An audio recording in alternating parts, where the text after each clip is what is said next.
Hay-adda sirdoonka iyo nabad sugidda qaranka ee NISA ayaa shaacisay inay howlgal ku soo qabatay shabakad halis ah oo ka tirsan Al-Shabaab.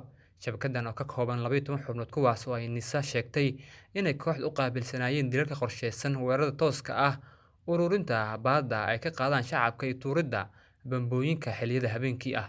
Howlgalka lagu soo qabtay shabakaddan ayaa ka dhacay magaalada Baydhabo iyo deegaanada hoostaga sida ay qortay warbaahinta dowladda.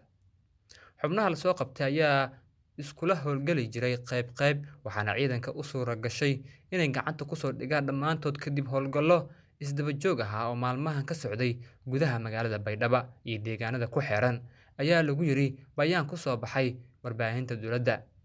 Ciidanka hay'adda nabad sugidda iyo sirdoonka ayaa maalmihii dambe howlgallo ballaaran ka waday guud ahaan deegaanada Koonfur Galbeed, kuwaas oo lagu xaqiijinayo amniga guud ee deegaanada maamulkaasi.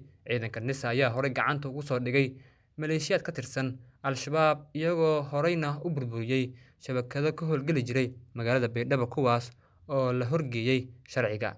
Xuseen Maxamed Sigane, Som 365 Channel, Muqdisho.